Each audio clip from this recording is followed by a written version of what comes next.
Brother Eli, yung ano po, yung belief po ninyo na bawal kumain ng dinuguan.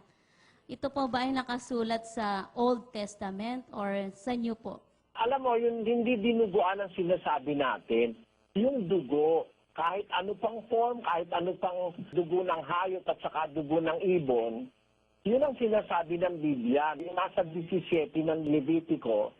At sino mang tao sa sangbahayan ni Israel o sa mga taga-ibang bayan na nakikipamayan sa kanila na kumain ng anumang dugo, ay aking itititig ang aking mukha laban sa taong yaon na kumain ng dugo at ihihiwalay ko sa kanyang bayan. Sapagkat ang buhay ng laman ay nasa dugo at aking ibinigay sa inyo sa ibabaw ng dambana upang itubos sa inyong mga kaluluwa. Sapagkat ang dugo'y siyang tumutubos dahil sa buhay. Yan, yung palang dugo, kapatid, sagrado yon para sa Diyos. Binigay niya yon para pang tubos ng kaluluwa, pampatawad ng kasalanan. Kaya sa Israel, para mapatawad sila, nagpapatay sila ng hayop, yung dugo nilalagay nila dun sa dambana. Pagkatapos, sinusunog nila yung hayop. Ang ibig sabihin, yung dugo, isang bagay na sagrado para sa Diyos.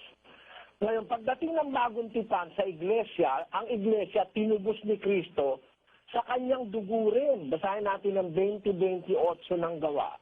Ingatan ninyo ang inyong sarili at ang buong kawan na sa kanila'y ginawa kayo ng Espiritu Santo na mga obispo upang pakanin ninyo ang iglesia ng Diyos na binili niya ng kanyang sariling dugo.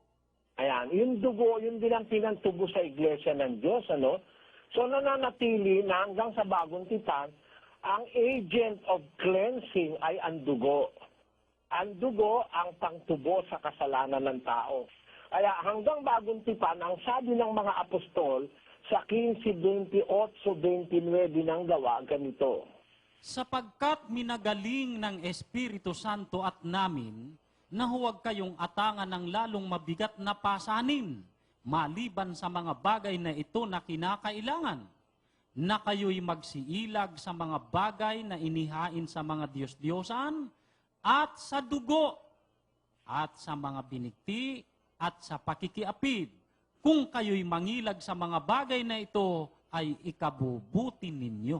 So from the Old Testament to the New Testament, ang dugo ay tinuturing na isang sacred thing para sa kaligtasan. Sige po, salamat po ng marami.